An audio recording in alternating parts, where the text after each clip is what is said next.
Gravitational potential energy की बात कर रहे हैं हम, तो ये है तो एक तरीके का वर्क डन ही आपका, लेकिन कब लगता है वर्क डन? जब हम किसी फील्ड के अंदर, मान लो ये फील्ड है, ये फील्ड है इस ऑब्जेक्ट की, इस ऑब्जेक्ट की ग्रेविटेशनल फील्ड ये मैंने येलो कलर से बनाई है। इस ऑब्जेक्ट की अपनी रेडियस है r, ठीक है, और ऑब्जेक्ट आ रहा है इसकी फील्ड के अंदर, वो फील्ड तक का डिस्टेंस मैंने बोल दिया आपको स्मॉल r। ऑब्जेक्ट आ रहा है इंफिनिटी से फील्ड तक, तो वर्क डन निकालना पड़ेगा infinity to that point. That point होता है आपका इन द फील्ड। तो वर्क डन कैसे निकाले? हम जानते हैं वर्क डन होता है फोर्स इनटू डिस्प्लेसमेंट, ठीक है। फोर्स क्या है हमारी? ग्रेविटेशनल फोर्स होती है जी, मास ऑफ प्लेनेट या अर्थ या जो भी है, और मास उस ऑब्जेक्ट का जो आ रहा है अपॉन में, अब मैं डिस्टेंस लूंगा किसी सेक्शन पे, जैसे मान लो इस, ये जो इन्फिनिटी से लेके यहां तक है, इसका मैंने एक ये dx पार्ट ले लिया। dx पार्ट जो है वो सेंटर से कितना दूर है?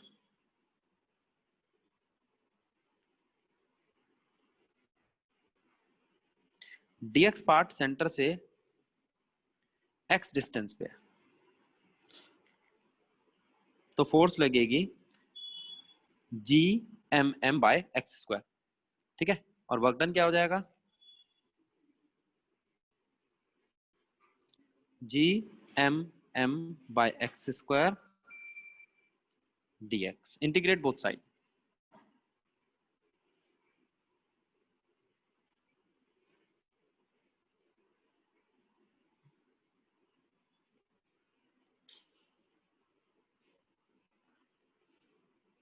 इंटीग्रेट किया। अब यहां पर वो आ कहां से रहा है? वो आ रहा है इंफिनिटी से कहां तक? फील्ड तक। तो ये मैंने लिमिट लगा दी infinity to r. Work done का इंटीग्रेशन करेंगे, आएगा डब्ल्यू, जी बाहर, एम बाहर, और कैपिटल एम भी बाहर। 1/x का इंटीग्रेशन करना है, 1/x स्क्वायर। तो इसका इंटीग्रेशन आएगा, देखो आप जानते हो कि 1/x स्क्वायर का मतलब है x की पावर -2।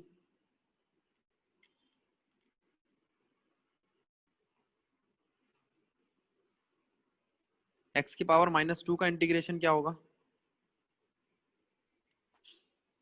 x की फिर वो ये पावर एक पावर बढ़ जाती है। -1 है। ठीक है ठीक है ठीक है,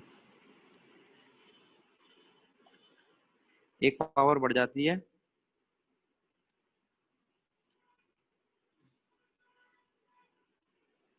और उसी से डिवाइड कर देते हैं।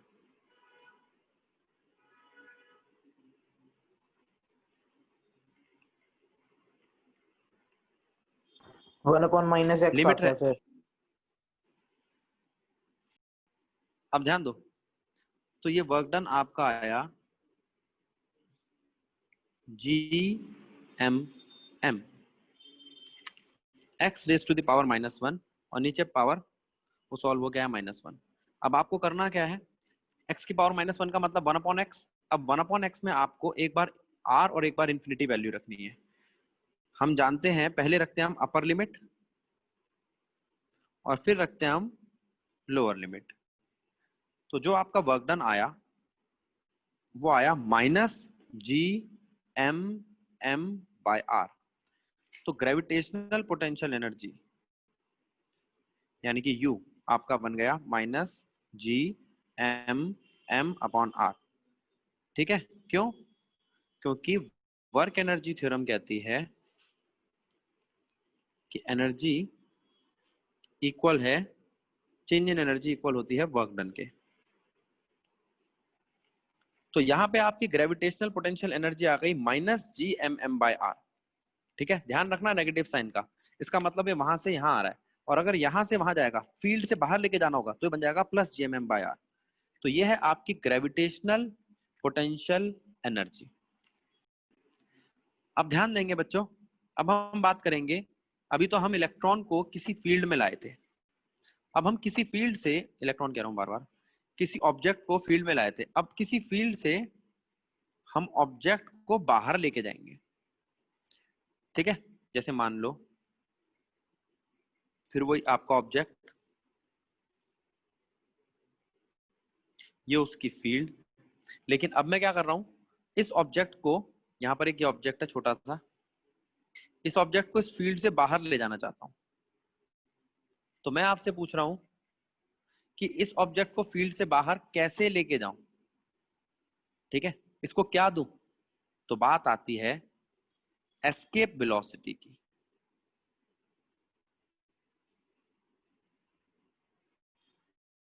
एस्केप वेलोसिटी वो मिनिमम वेलोसिटी है जिससे अगर हम किसी ऑब्जेक्ट को फेंके तो वो ग्रेविटेशनल फील्ड को पार कर जाएगा।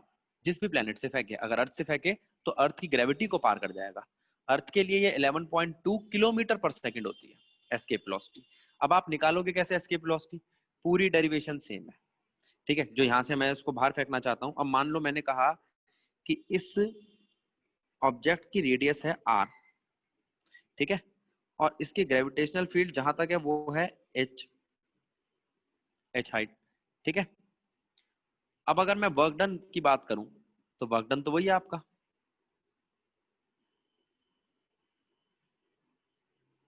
देखो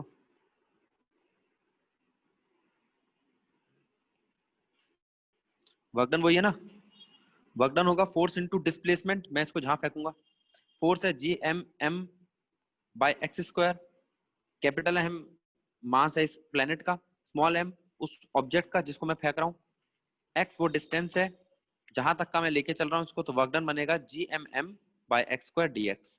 इंटीग्रेट कर दूंगा, इस बार उल्टी है लिमिट बेटा, मैं इसको r से इंफिनिटी तक भेज रहा हूँ। तो एस्केप वेलोसिटी का मतलब है वापस नहीं आएगा, तो कहां जाएगा? इनफाइनाइट डिस्टेंस पे कहीं चला जाएगा। तो वर्क डन बना G m integration of 1/x² with respect to dx r to infinity.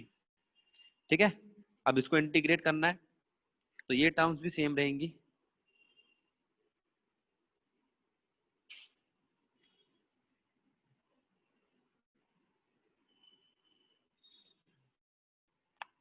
Difference क्या आएगा आपका? लिमिट का, सारी लिमिट चेंज कर दो।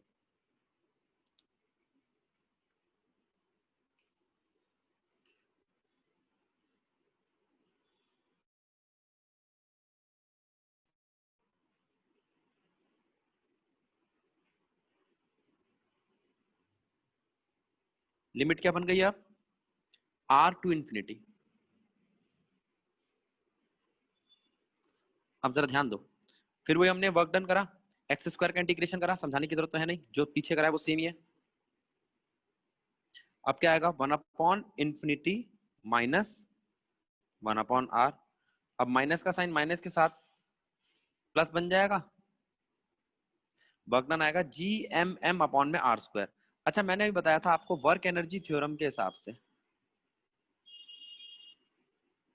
जो वर्क डन होता है वो चेंज इन एनर्जी के इक्वल होता है। जरूरी थोड़ी है पोटेंशियल के इक्वल हो, क्या वो काइनेटिक के इक्वल नहीं हो सकता? तो आप कह सकते हो ये जो वर्क डन है आपका G m/r इक्वल होगा half mass of object velocity of object square के, है ना। और ये वेलोसिटी एस्केप वेलोसिटी है। अगर मैं इस मास को इस मास से काट दूं तो एस्केप वेलोसिटी का फॉर्मूला आ जाएगा,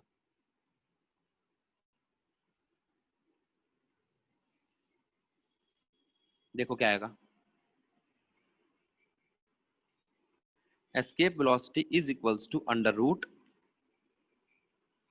2gm/r, 2gm/r। हमने एक रिलेशन पढ़ा था, एक तो ये एक्सप्रेशन हो चुका है यहाँ खत्म एस्केप वेलोसिटी का। हमने एक रिलेशन पढ़ा था, स्मॉल जी जो होता है वो होता है Gm/r²। तो यहां से कैपिटल Gm आता है Gr²। तो ऊपर जो इक्वेशन में कैपिटल Gm है उसकी जगह आप रख सकते हो जी आर स्क्वायर, आर से आर गया तो एस्केप वेलोसिटी आई अंडर रूट 2 g r। तो escape velocity acceleration due to gravity और रेडियस दोनों पे डिपेंड करती है, यहाँ से ये पता चलता है। और ऊपर क्या पता चलता है, एस्केप वेलोसिटी डिपेंड करती है जी, एम और आर पे।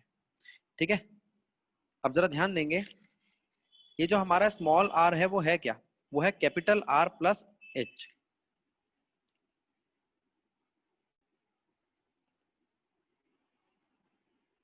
रेडियस ऑफ प्लेनेट या अर्थ, और एच जहां तक उसकी ग्रेविटी है।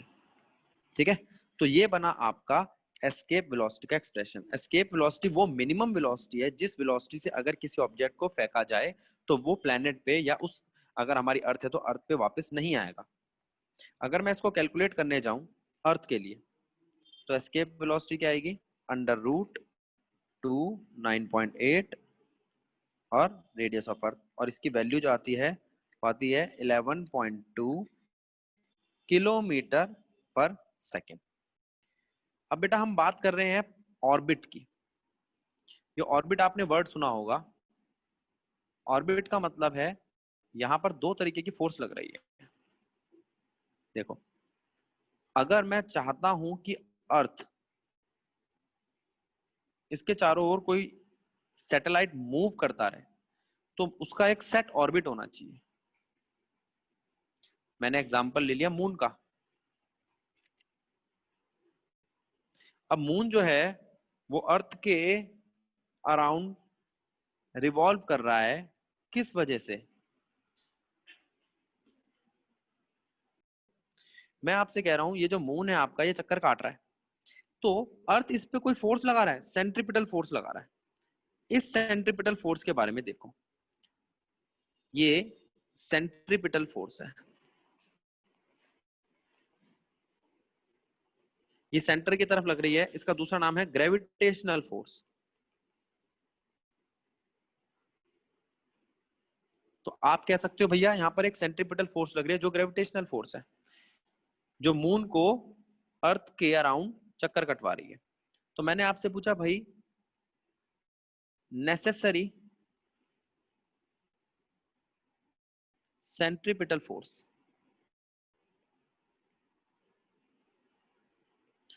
For motion of an object या heavenly object in its orbit is, क्या होगा वो है gravitational force applied by planet. अब जरूरी नहीं है प्लैनेट ही चक्कर कटवाता हो, प्लैनेट को भी कोई चक्कर कटवाता है, वो है सन। ठीक है, तो यहां पर एम वी स्क्वायर अपॉन में आर इक्वल है जी एम एम अपॉन में आर स्क्वायर के। अब आपको पता होना चाहिए यहाँ पे आर क्या है। आर है distance between moon and earth. M है मास ऑफ अर्थ, और स्मॉल एम है मास ऑफ रोटेटिंग सैटेलाइट। आप इसको मून भी कह सकते हो, कहां लिखूं? मून हमारी नेचुरल सैटेलाइट है अर्थ की। ठीक है, तो मास ऑफ अर्थ, अच्छा यहाँ पे मास ऑफ अर्थ की जगह प्लेनेट भी लिख सकते हो। तो यहां से हमें ये दिखाई दिया एम वी स्क्वायर अपॉन में R is equals to G M M by R square. अच्छा, अब फिर से अगर मैं आपसे पूछूं कि यहां पर एम वी स्क्वायर अपॉन में R is equals to G M M by R square से आपको क्या चीज मिल रही है? वेलोसिटी मिल रही है। ये एस्केप वेलोसिटी नहीं है, बाहर थोड़ी भागा है, ऑर्बिट में घूम रहा है। तो ये इस वेलोसिटी का कौन नाम है? इसका नाम है orbital velocity. v is equals to G M by R. Small M से स्मॉल एम कट गया, एक रेडियस से एक रेडियस कट गया, तो बचा v equals to G M by are under root. अच्छा, तो वेलोसिटी क्या है ये, और अभी बताया था स्मॉल जी का क्या रिलेशन होता है, जीएम बाय आर स्क्वायर। तो आप यहां से कह सकते हो GM equals to ji are square. तो वी क्या आया, under root g are square by are, under root g are. तो ऑर्बिटल वेलोसिटी ऑफ सैटेलाइट क्या निकल कर आई, v o is equals to under root g r, और r का मतलब क्या है, r plus h, radius of planet या radius of earth plus distance between moon and planet. ठीक है, इसको आप क्या कह सकते हो, रेडियस ऑफ ऑर्बिट। जैसे मून के लिए जो ऑर्बिट है वो है ल्यूनर ऑर्बिट, ल्यूना मून को कहते हैं, तो ल्यूनर ऑर्बिट मून का ऑर्बिट।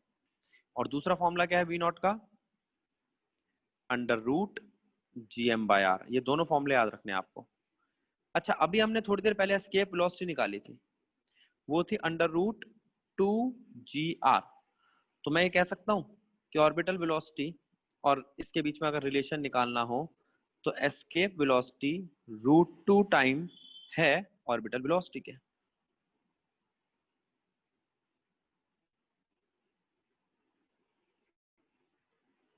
समझ आया, ये है ऑर्बिटल वेलोसिटी। Yes sir. ठीक है, तो ये तो वो आपका ऑर्बिटल वेलोसिटी। अगर मैं इससे कहूं कि आपको टाइम पीरियड निकालो, अब जरा ध्यान देखो, टाइम पीरियड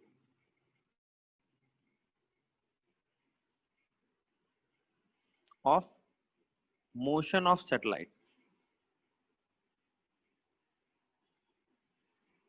ये क्या होगा। तो टाइम पीरियड का फॉर्मूला कैसे निकलेगा, हम जानते हैं, हमने पढ़ा था जब रोटेशनल चैप्टर पढ़ा था, तो एंगुलर वेलोसिटी और लीनियर वेलोसिटी में एक रिलेशन था, velocity is equals to angular velocity multiply में रेडियस। एंगुलर वेलोसिटी को हम लिख सकते हैं 2π/t इंटू में रेडियस, और अभी जो हमने वेलोसिटी निकाली ऑर्बिटल वेलोसिटी वो है अंडर रूट जी आर। ठीक है, तो यहां से टाइम पीरियड आ जाएगा आपका, टाइम पीरियड होना चाहिए 2π/अंडर root g r into r, time period of satellite. मतलब एक मून या आपका जो मून है आपका, वो कितना टाइम लेगा एक रिवॉल्यूशन पूरा करने में या अपना एक पूरा रोटेशन पूरा करने में अर्थ के अराउंड। ये बात ठीक है। अगर हाइट पता लगानी हो तो हाइट या डिस्टेंस बिटवीन मून और अर्थ, हाइट ऑफ सैटेलाइट,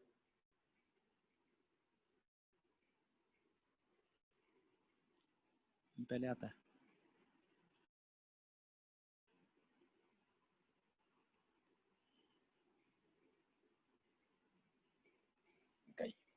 अगर हमें हाइट ऑफ सैटेलाइट पता लगाना हो तो